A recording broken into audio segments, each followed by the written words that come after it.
नमस्कार, city news के हिंदी समाचार बुलेटिन में मैं मानसी आपका हार्दिक स्वागत करती हूं। सबसे पहले एक नजर आज की सुर्खियों पर। जाहिर सभा में मुख्यमंत्री ने विकास कार्यों को गिनाया।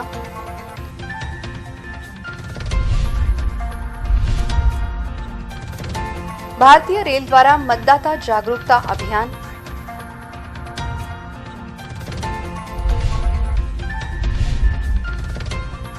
जिला परिषद में ग्रीन वॉल संकल्पना हुई साकार।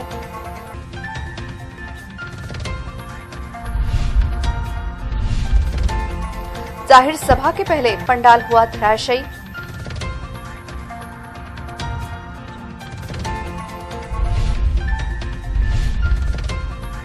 और अकोला में पानी के व्यवसाय से लाखों की कमाई।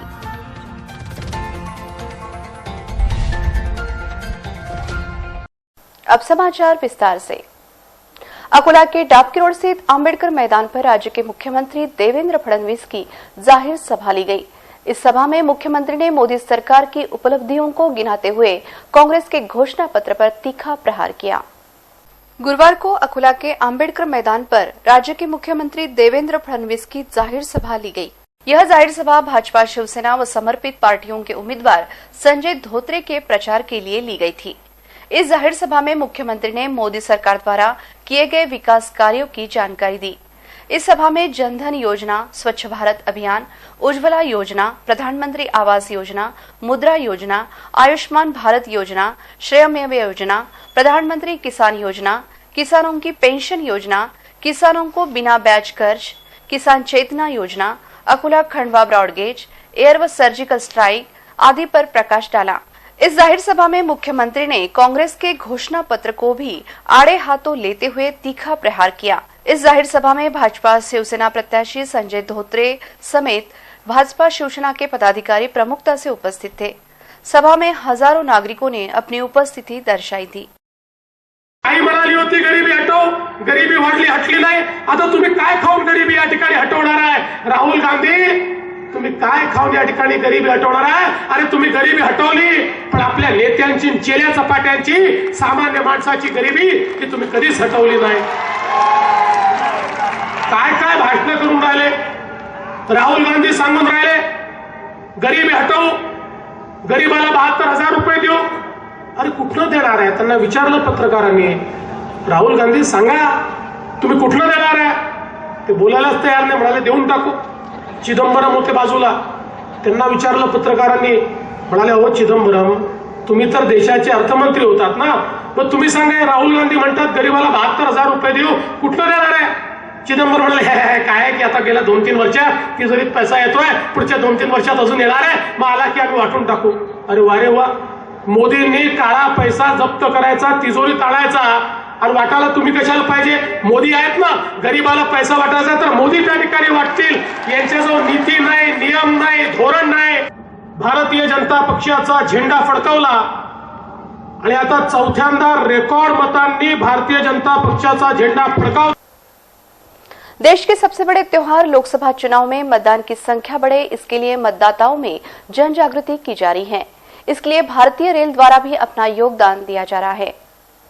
भारत चुनाव आयोग के निर्देशानुसार मतदाताओं में जन जागृति के लिए देश भर में कई प्रकार के उपक्रम चलाए जा रहे हैं, जिसके तहत भारतीय रेलवे के सहयोग से लोकसभा चुनाव में मतदान का प्रतिशत बढ़ाने के उद्देश्य से मतदाता साक्षरता अभियान चलाया जा रहा है, जिसके अंतर्गत अहमदाबाद हावड़ा एक्सप्रेस पर मतदाता साक्षरता व जन जागृति की दृष्टि से विविध पोस्टर्स, स्टिकर्स व घोषणाओं से सजाया गया।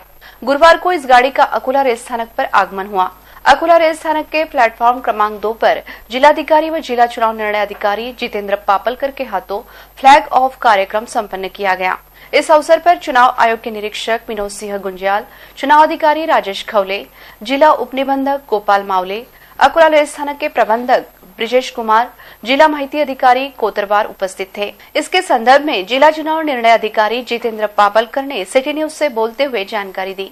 6 लोकसभा मतदारसंघाच्या 18 तारखेला होत असलेल्या मतदानाच्यासाठी आज ही जी काही अहमदाबाद हावडा ट्रेन या ठिकाणाहून गेली, त्या निमित्तानं आम्ही त्याच्यावरती स्वीप ॲक्टिव्हिटी म्हणून मोठ्या प्रमाणात त्यांना हिरवी झेंडी दाखवून लोकांना मतदानासाठी आकृष्ट करण्याचा प्रयत्न केला.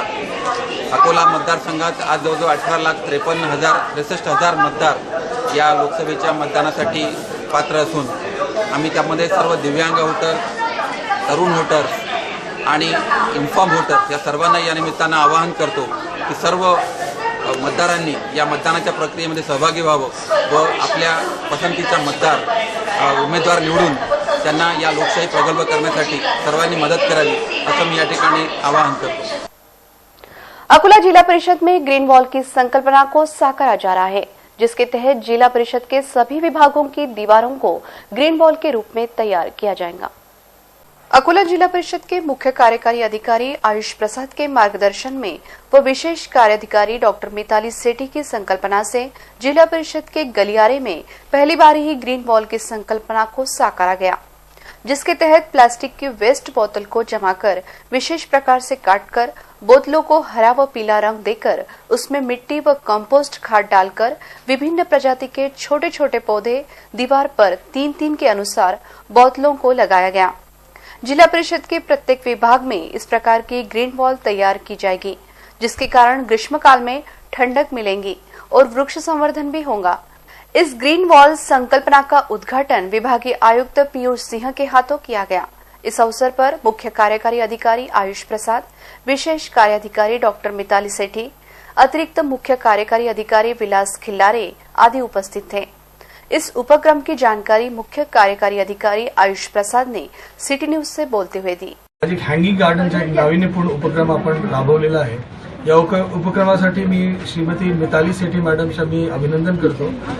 त्यांनी इसमें पुढाकार घेतला होता आणि त्यांनी एक चांगला उपक्रम आपल्याला दिलेला आहे. स्वच्छ भारत मिशनचा जो टीम आहे, आपलं वॉटसन जे डेप्टी सीईओ असेल यांची त्यांची पूर्ण टीम, त्यांनी पण हा उपक्रममध्ये फार चांगलं काम केलं आणि खदानचे कुछ 15-20 मुलं ते पण आले होते आणि आपलं या ठिकाणी काम केलेलं आहे. याबद्दल मी सगळ्यांना अभिनंदन देतो आणि या उपक्रम आपण पूर्ण जिल्ह्यामध्ये असा राबवणं पाहिजे आणि आपलं जे पूर्ण जिल्ह्याचं जे सौंदर्य वाढवण्यासाठी कोणतंही बिल्डिंग आपण करतो त्या ठिकाणी या प्रकारे आपण केला, इसमें भरपूर फायदे होणार आहे. याबद्दल मी सगळ्यांना अभिनंदन करतो, धन्यवाद करतो. शनिवार की दोपहर डाबकी रोड के अंबेडकर मैदान पर मुख्यमंत्री की जाहिर सभा के लिए भव्य पंडाल तैयार किया गया था, जो सभा शुरू होने के काफी पहले तेज हवा के कारण धराशायी हो गया था. भाजपा शिवसेना गठबंधन के प्रत्याशी संजय धोत्रे के प्रचार के लिए बुधवार 11 अप्रैल को राज्य के मुख्यमंत्री देवेंद्र फडणवीस की जाहिर सभा का आयोजन पुराना शहर के डॉक्टर बाबा साहेब आम्बेडकर मैदान पर किया गया था. भीषण गर्मी को देखते हुए आम्बेडकर मैदान पर भव्य पंडाल लगाया गया था. यह सभा दोपहर 3 बजे रखी गई थी. जाहिर सभा आरंभ होने के काफी पहले तेज हवा के कारण पंडाल का अधिकांश हिस्सा उड़कर ढह गया, जिसके कारण सभा स्थल पर अफरा तफरी का माहौल पैदा हो गया था. इस घटना के बाद संबंधित ठेकेदार ने तुरंत पंडाल को खड़ा करना शुरू किया था. जाहिर सभा के पहले ही पंडाल के धराशयी होने के कारण विविध प्रकार के तर्क वितर्क लगाए जा रहे थे. जाहिर सभा के दौरान यदि पंडाल उड़ने की घटना होती तो निश्चित रूप में भगदड़ मच सकती थी. अकोला शहर में पानी के नाम पर लाखों की कमाई की जा रही है. बिना किसी लाइसेंस के यह धंधा किया जा रहा है, जिस पर कार्रवाई करने के लिए अन्न व औषध प्रशासन भी स्वयं को हतबल पा रहा है.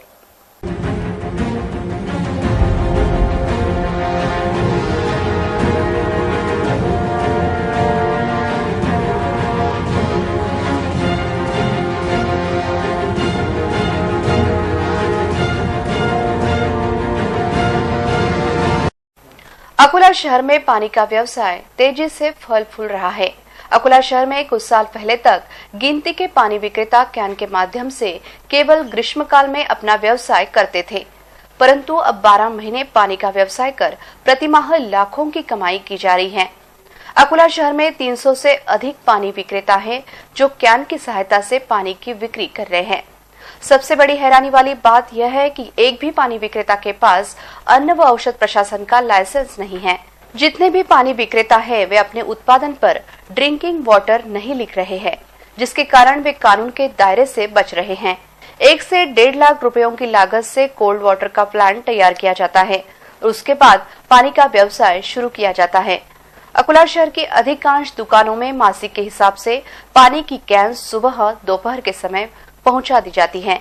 16 लीटर की पानी की कैन 20 से 25 रुपए के हिसाब से दी जाती है। अकोला शहर में पिछले कुछ समय से सैकड़ों लोग पानी के व्यवसाय में उतर गए हैं। पानी की इस कैन पर ड्रिंकिंग वाटर का उल्लेख ही नहीं किया जाता है, जिसके कारण इन पर कार्रवाई कैसे करें, इस प्रकार का सवाल पैदा हो गया है।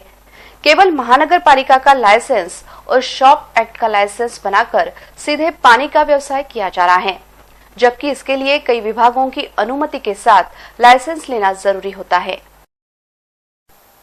अकोला में अत्यंत उत्साह के साथ क्रांति सूर्य महात्मा ज्योतिबा फुले की जयंती मनाई गई। इस अवसर पर अशोक वाटिका में अभिवादन करने वालों का तांता लगा था। महान समाज सुधारक क्रांति सूर्य महात्मा ज्योतिबा फुले की जयंती उत्साह से मनाई गई। अकोला के अशोक वाटिका में फुले जयंती पर महात्मा ज्योतिबा फुले की प्रतिमा पर माल्यार्पण कर उनका अभिवादन किया। महात्मा ज्योतिबा फुले भारतीय शिक्षा के जनक है, क्योंकि उन्होंने सार्वजनिक एवं निःशुल्क शिक्षा की नींव रखी थी। महात्मा फुले ने अपनी शाला में प्रवेश के लिए किसी भी प्रकार का भेदभाव नहीं रखा था। सभी जाति धर्म की लड़कियों को शिक्षा देने वाले भारत के पहले महामानव के रूप में महात्मा फुले की ओर देखा जाता है। महात्मा फुले ने अपनी स्त्री उद्धार के कार्यों की शुरुआत अपने घर से की। परिजनों के विरोध को नजरअंदाज करते हुए उन्होंने सावित्रीबाई को सिखाया और शिक्षिका बनाया, जो आगे चलकर समाज सुधारक, लेखिका, कवयित्री एवं सत्यशोधक समाज की अध्यक्ष बनी। ऐसे महान समाज सुधारक क्रांति सूर्य महात्मा ज्योतिबा फुले का आरआरसी नेटवर्क विनम्र अभिवादन करता है। लोकसभा चुनाव के मतदान केंद्रों पर अपंगों को सभी प्रकार की सुविधा मिले, इसके लिए वरिष्ठ अधिकारियों की नियोजन भवन में एक बैठक ली गई, जिसमें आवश्यक निर्देश दिए गए। आगामी चुनाव को होने वाले मतदान में दिव्यांग मतदाताओं का 100% मतदान कराने के दृष्टिकोण से हर संभव प्रयास करें। हर एक दिव्यांग मतदाता मतदान केंद्र तक पहुंचना चाहिए। यह निर्देश विभागीय आयुक्त तथा दिव्यांग मतदाता निरीक्षक पीयूष सिंह ने नियोजन सभागृह में आयोजित सभा में चुनाव अधिकारियों को दिए। दिव्यांग मतदाताओं में जन जागृति के लिए स्वीप कार्यक्रम के तहत किए गए प्रयासों का जायजा उन्होंने लिया। इस समय चुनाव निरीक्षक विनोद सिंह गुजियाल, जिलाधिकारी तथा जिला चुनाव निर्णय अधिकारी जितेंद्र पापलकर, जिला परिषद के सीईओ आयुष प्रसाद, मनपा आयुक्त संजय कापड़नीस, अपर जिलाधिकारी नरेंद्र लोनकर, उप जिला चुनाव अधिकारी राजेश खवले, उप जिलाधिकारी शिवाजी दावभट्ट, संपर्क अधिकारी गोपाल मावले, दिव्यांग मतदाता जागृति के लिए नियुक्ति ब्रांड एम्बेसडर प्राध्यापक विशाल कोरडे आदि उपस्थित थे। विभागीय आयुक्त सिंह ने कहा कि दिव्यांग मतदाताओं से 100% मतदान अपेक्षित है। इसके लिए उनके घर जाकर आगामी दिनों में उनसे संपर्क करें। मतदान केंद्र स्तरीय अधिकारी मतदान के सूचना पत्र वितरित करते समय दिव्यांग मतदाताओं से प्रत्यक्ष संपर्क करें। जिला प्रशासन गर्भवती महिलाओं समेत दिव्यांगों को मतदान केंद्र पर हर संभव सुविधाएं उपलब्ध करवाएं। यह निर्देश भी उन्होंने दिए। मतदान केंद्र पर पेयजल, शेड व सहायकों की नियुक्ति करें। यह निर्देश भी विभागीय आयुक्त ने दिए। चुनाव में मतदान के लिए जरूरी विभिन्न 11 दस्तावेजों की जानकारी देने के निर्देश दिए गए। बैठक में दिव्यांग संगठन के प्रकाश अवचार ने बताया कि दिव्यांग बंधु एक दूसरे की मदद करेंगे, इसके लिए वे अपना वाहन इस्तेमाल करेंगे। ब्रांड एम्बेसडर प्राध्यापक विशाल कोरडे ने दिव्यांग आर्ट गैलरी के माध्यम से चलाए अभियान की जानकारी इस समय दी। चुनाव विषयक हर घटक को लेकर विभागीय आयुक्त ने जायजा लिया। अकोला के शास्त्री नगर स्थित एक फ्लैट में अचानक आग लग गई थी। इस आग में फ्लैट में रखा घरेलू सामान जल गया। दमकल विभाग ने कड़ी मशक्कत के बाद इस आग पर काबू पाया। शास्त्री नगर में स्थित एक फ्लैट में अचानक रात अज्ञात कारणों के चलते आग लग जाने के कारण हड़कंप मच गया। दमकल वाहन ने मौके वारदात स्थल पर पहुंचकर आग को नियंत्रित किया। सिविल लाइन पुलिस थाने के अंतर्गत आने वाले शास्त्री नगर में स्थित एक अपार्टमेंट में दूसरी मंजिल पर स्थित एक फ्लैट से धुआं निकलता हुआ स्थानीय नागरिकों को दिखाई दिया। किसी अनहोनी आशंका के चलते नागरिक कुछ समय पाते इसके पूर्व फ्लैट में आग की लपटें दिखाई देने लगी, जिससे नागरिकों ने तत्काल इस बात की जानकारी मनपा के दमकल विभाग को दी। आग लगने की सूचना मिलते ही दमकल वाहन तत्काल मौके वारदात स्थल पर पहुंचा। उक्त फ्लैट मुकेश दाबलिया का बताया जा रहा है। दमकल विभाग ने आग को नियंत्रित कर लिया, किंतु इस अग्निकांड में कितना नुकसान हुआ इसकी जानकारी नहीं मिल पाई। जलगांव के अमलनेर में भाजपा शिवसेना सम्मेलन में नेतागण मंच पर ही भिड़ गए, जिसमें राज्य के मंत्री गिरीश महाजन के साथ भी धक्का मुक्की की गई, जिसके कारण यहां खासा हंगामा खड़ा हो गया था। जलगांव लोकसभा सीट से विधायक स्मिता वाघ को टिकट न देकर उन्मेष पाटिल को भाजपा का प्रत्याशी बनाए जाने का गुस्सा बुधवार को अमलनेर में आयोजित भाजपा शिवसेना कार्यकर्ता सम्मेलन में फूट पड़ा। वाघ के पति तथा भाजपा की जलगांव इकाई के जिलाध्यक्ष उदय वाघ ने कार्यकर्ताओं के साथ मिलकर पूर्व विधायक डॉक्टर बापूराव श्रीपद पाटिल से मंच पर ही झूमा झटकी की। यही नहीं, उदय ने बीच बचाव के लिए आए राज्य के जल संपदा मंत्री तथा भाजपा के उत्तर महाराष्ट्र प्रभारी गिरीश महाजन को भी निशाना बनाया।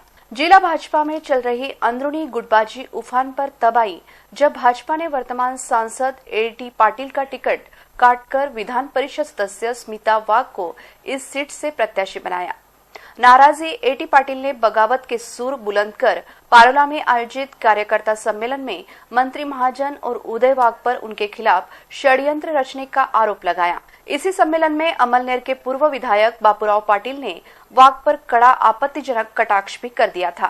पार्टी में आए इस संकट से निपटने के लिए मंत्री महाजन ने स्मिता वाघ का टिकट काटकर 40 गांव के विधायक उन्मेष पाटिल को भाजपा का प्रत्याशी घोषित कर दिया, जिससे उदय वाघ आक्रोश में थे और गुरुवार को सम्मेलन के मंच पर ही अपनी भड़ास निकाल ली।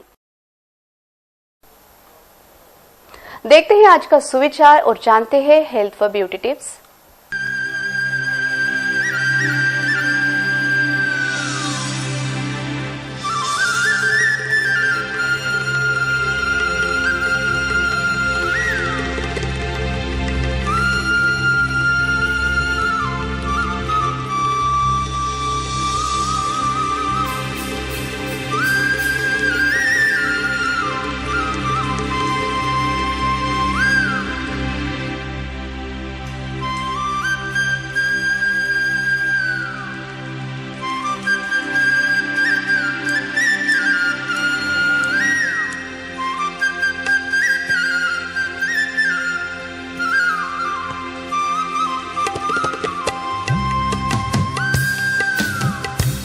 अंत में एक नजर आज की सुर्खियों पर। जाहिर सभा में मुख्यमंत्री ने विकास कार्यों को गिनाया।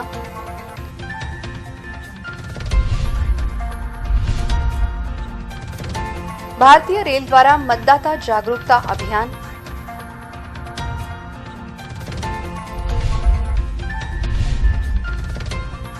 जिला परिषद में ग्रीन वॉल संकल्पना हुई साकार।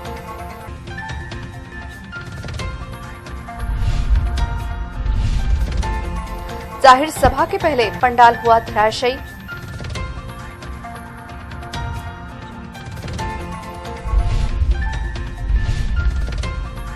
और अकोला में पानी के व्यवसाय से लाखों की कमाई।